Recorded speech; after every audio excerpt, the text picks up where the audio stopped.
Assalamualaikum warahmatullahi wabarakatuh. Perkenalkan, kami dari kelompok 11 mata kuliah model dan metode pembelajaran inovatif yang beranggotakan 2 orang. Yang pertama, saya sendiri, Nur Susi Susanti, NIM A25119084, dan teman saya Muhammad Firmansyah, NIM A25119082.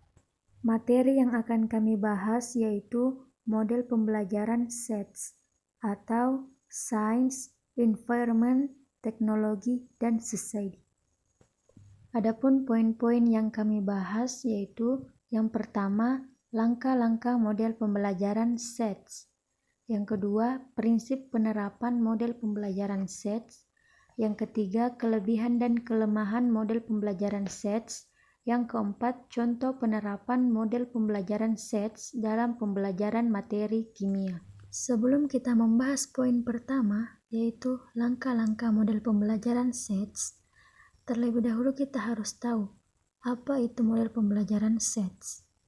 Jadi, model pembelajaran SETS atau Science, Environment, Technology, and Society dalam bahasa Indonesia diterjemahkan sebagai sains, lingkungan, teknologi, dan masyarakat. Pembelajaran SETS merupakan suatu pendekatan pembelajaran yang terpadu yang melibatkan unsur sains, teknologi, lingkungan, dan masyarakat.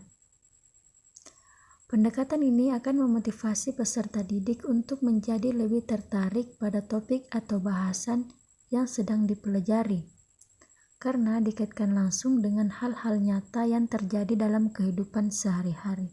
Kemudian kita masuk pada langkah-langkah model pembelajaran SETS.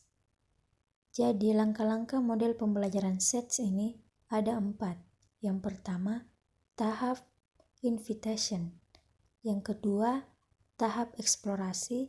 Yang ketiga, tahap pengajuan eksplanasi dan solusi. Yang keempat, tahap tindak lanjut. Tahap pertama yaitu tahap invitation.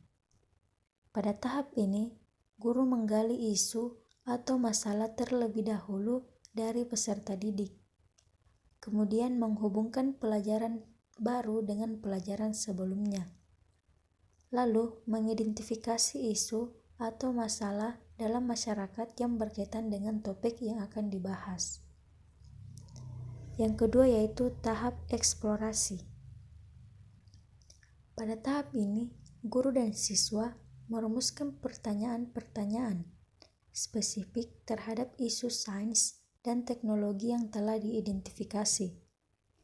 Kemudian merumuskan solusi-solusi alternatif, merancang dan melakukan kegiatan eksperimen atau percobaan untuk mengumpulkan data, berlatih keterampilan proses sains, mengasah kerja ilmiah dan sikap ilmiah, dan diskusi kelompok untuk menghasilkan kesimpulan. Yang ketiga yaitu tahap pengajuan eksplanasi dan solusi.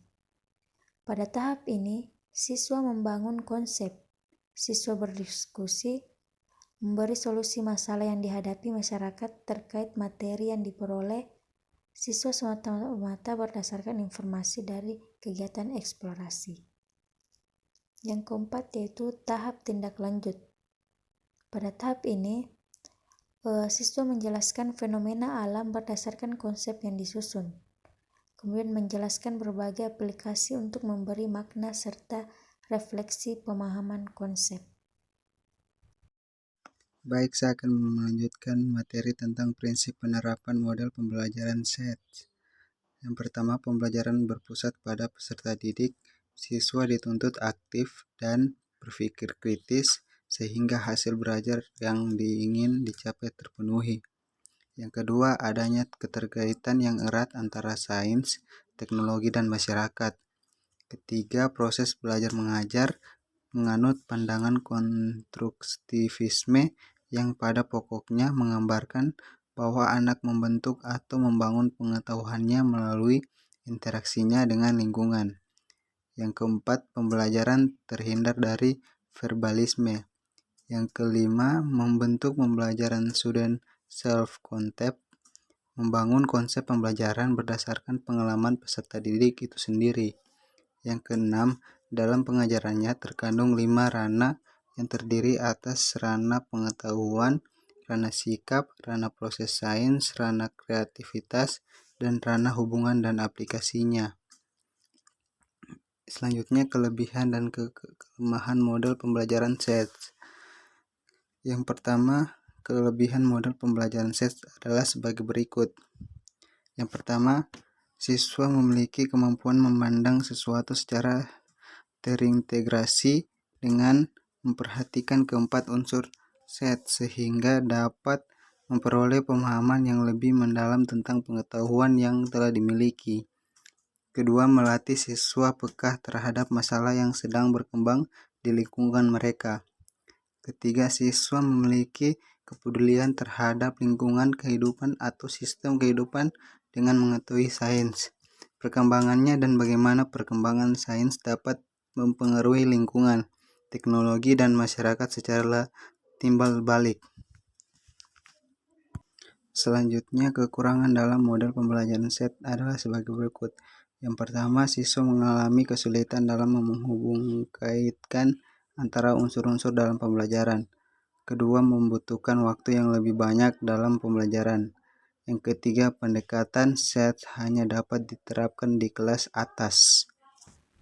Selanjutnya yaitu penerapan model pembelajaran SETS dalam pembelajaran materi kimia. Tahap yang pertama yaitu tahap invitation. Di sini, siswa mengaitkan materi dengan permasalahan yang ada di masyarakat.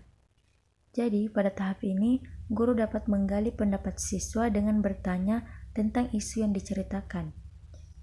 Contoh pertanyaan yang berkaitan dengan materi kimia yaitu pada asam basa. Contohnya pada hujan asam. Pertanyaannya yaitu, bagaimana hujan asam itu terjadi?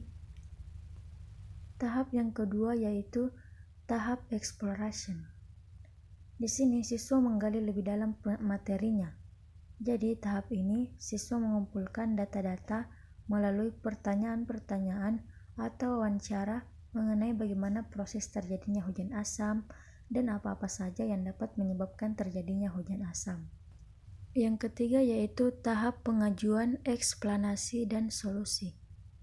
Tahap ini solusi dapat menggunakan metode diskusi maupun percobaan sesuai konteks materi yang dijelaskan.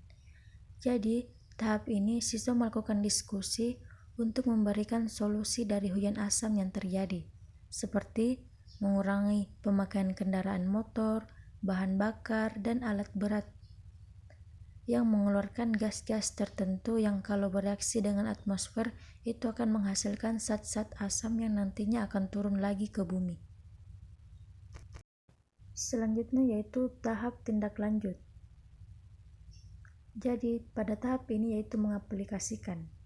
Siswa sudah mengetahui solusi-solusi mengenai hujan asam. Kemudian siswa mengaplikasikan solusi-solusi tersebut dalam kehidupan sehari-hari. Selanjutnya, pemantapan dari guru semacam penguatan kembali materi yang telah dipelajari dan dapat menyuruh siswa untuk memberikan kesimpulan mengenai materi yang diberikan. Cukup sekian materi yang kami bawakan, kurang dan lebihnya mohon dimaafkan. Wabillahi taufiq wal hidayah. Wassalamualaikum warahmatullahi wabarakatuh.